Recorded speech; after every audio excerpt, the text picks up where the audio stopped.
Hi and welcome to the Ruby Tuesday. My name is Takeshi Kovacs. Really? Yes, I borrowed this sleeve. Now listen to my life story without spoilers.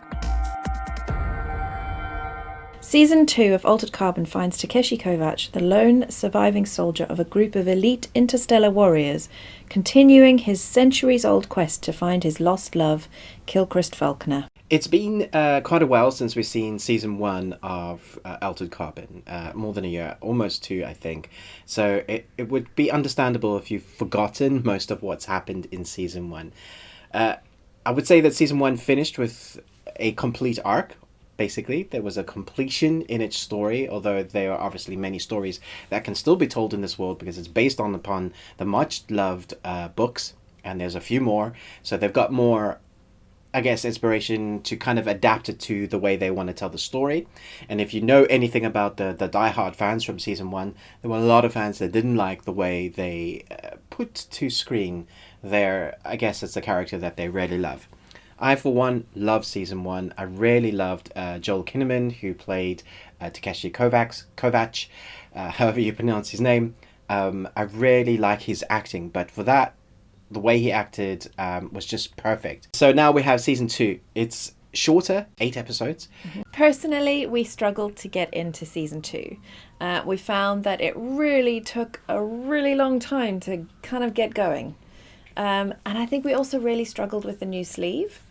I'm not sure why, but it felt like none of the original mannerisms, although I'm sure if you look for them, they probably are there, but they weren't like obviously there. The original mannerisms from the first actor who played Takeshi Kovacs, the one that we got to know in season 1, didn't really transfer into the actor who's playing him in season 2. Anthony Mackie, yeah. Yeah. So although he's a great actor, it felt like I was watching someone completely different, and I couldn't relate to him. I didn't have the emotional attachment to him that I had in season 1. And so we kind of found, in fact, we were talking about it. We were like, if any of these people die, we don't really care. We're kind of like, this is not really an interesting story. It took until about episode 5 or 6. Yeah, 6, 7. 6, 7, and 8 were probably good. Like how we, enjoyed season 1, we enjoyed those 3 episodes, but the first 5 were a bit They were actually really tough going. Normally, when it comes to sci-fi, I'm a massive sucker. If you've watched any of my reviews, especially my science fiction ones, you'll know that I tend to give science fiction films, TV series, just a break, because I love that sort of escapism. That is my niche.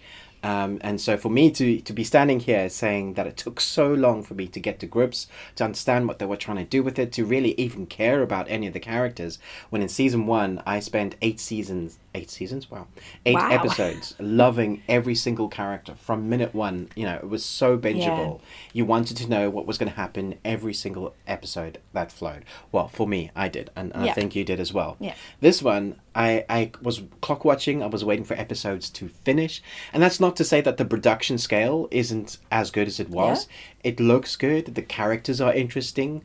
That it's a new story, so we can talk about story in a bit, but everything is there, kind of, that made season 1 work, which is why it was such a surprise to me that kind of season 2, the first half and more than, didn't work. Yeah.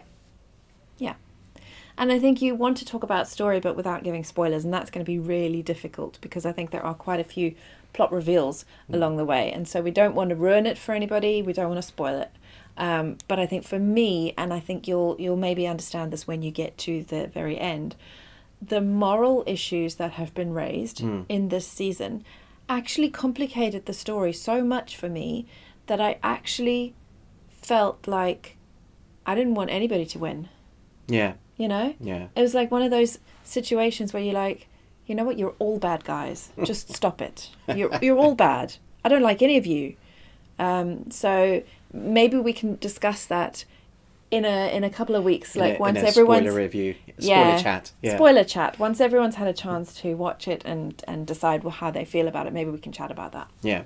I would like to talk about a couple of the side characters. So in season 1, he had the AI character called Poe, who was taken after his love of Poe from Edgar Allan Poe. Edgar Allan Poe. Oh my.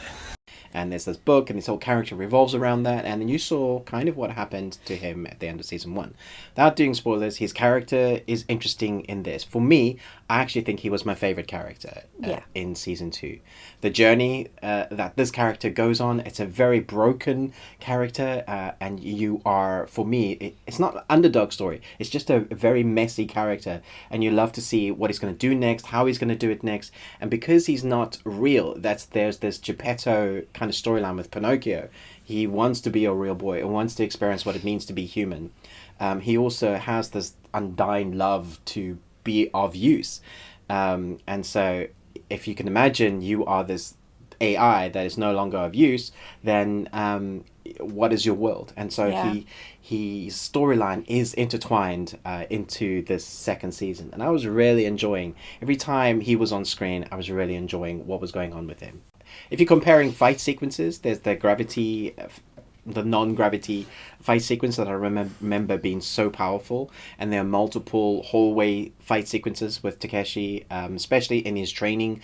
When you look back in his life when he was training, those were spectacular.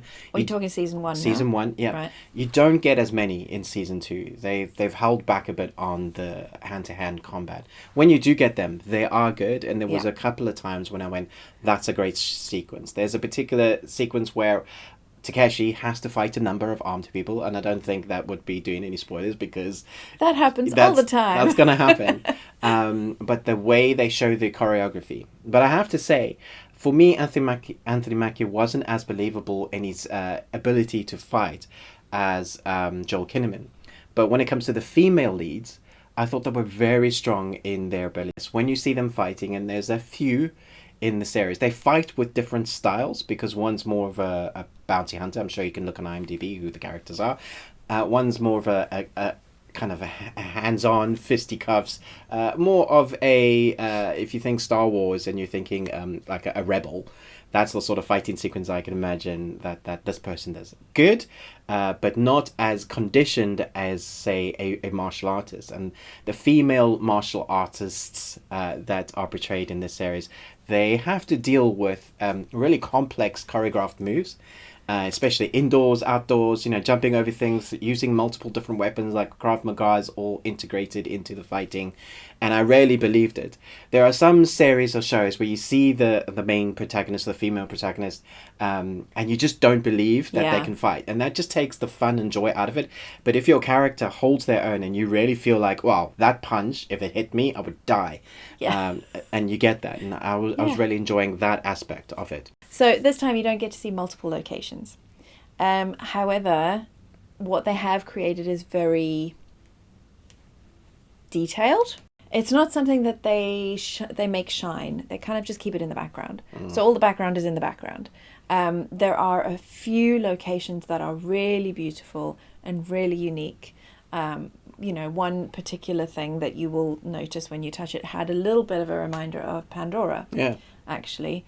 But yeah, it's a fairly standard world, I think. Oh, cyberpunk world, yeah. So I guess it could be mistaken for just about any sci-fi film set, really. To add to the downer of season 2, there's this effect that they use when they're in a digital construct, the same as you had in season 1, except the effect they use here really made it not work for me. It's an effect that kind of took me out of it, rather than trying to show me that this is a digital construct. There are other times when they used heightened colorization to help you understand what is happening where you are as a viewer, what you're watching. This time it was like, hey, just in case you didn't get it, here's a blah, blah, blah design, and it really didn't work. And I still am boggled, to quote Demolition. I'm boggled, Demolition Man. What seems to be your boggle? My boggle? Why they chose that effect. It was, when you see it, you'll know what I'm talking about. So to say I'm disappointed is an understatement, because I love season 1 so much. Never did I expect to say I was bored, or I would be bored with season 2. Unfortunately, the first 5 episodes, there were a lot of times where I was clock watching. I was bored. There were sequences and action fights that I breathed a sigh of relief when they did happen and come on screen. I was like, yeah, something to actually root about. But still, the whole thought through my mind process, my mind... Your mind process? Yeah, my mind tempo was if these characters died now, I wouldn't care. There was nothing to really grip me or to root me into the series to make me root for these characters like there was in season 1. I really enjoyed the season 1 story because you felt for the character immediately. They established why you should care. In season 2, I don't think they do that. There's this continuation of a storyline, but you just don't care until the last few episodes, and then you kind of go, okay, I like the fruition of the storyline of what they were doing. I didn't see everything coming the last 3 episodes, which is great because in this day and age, you've seen so much, you kind of expect certain things and tropes to happen. There were a few turn of events that I was like, well, that's nice and fresh, cool. But man, I really hope if they get a season 3 that things change. Yeah. Do you want to rate it? Oh gosh, if I was rating just the last 3 episodes, I'd probably give it an A-, but I'm not. I'm rating season 2 and I'm going to give it a B-. Yeah. I think in my frustration I want to give it a C, but in reality it's well made, it's well put together, there's nothing wrong with the characters, I just didn't connect with it, so I guess the B- is fair. I honestly think part of the issue is that we enjoyed season 1 so much. It was unique, it was different, it's one of our favorite series. It's an A+. And so when you have a bar expectation that is set at that level, and then you get something that isn't quite as good, and then has a few issues, you can't help but be disappointed. Yeah. Yeah. I mean, it's kind of a Doctor Who type situation because of the re-sleeving. Because obviously the sleeve that we know to be Takeshi Kovacs is no longer. So it's...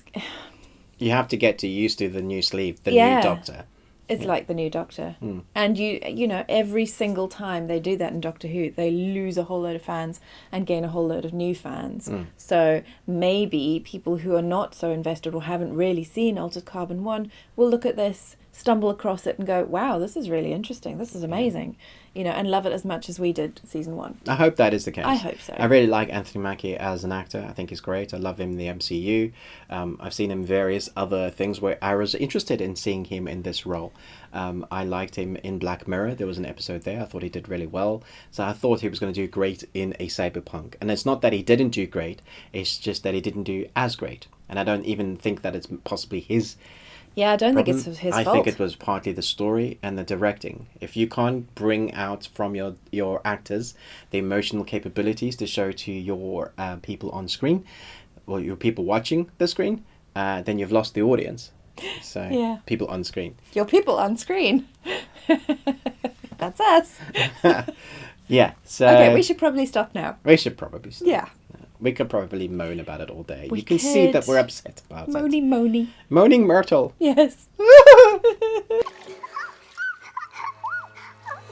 Yeah, so let us know in the comments below. Are you excited for season 2? When you've seen it, let us know what you thought. Yes, please. Which season do you think was the better, season 1 or season 2? Were we wrong? Was And season why? 2 just amazing? Yeah. Maybe that's the case.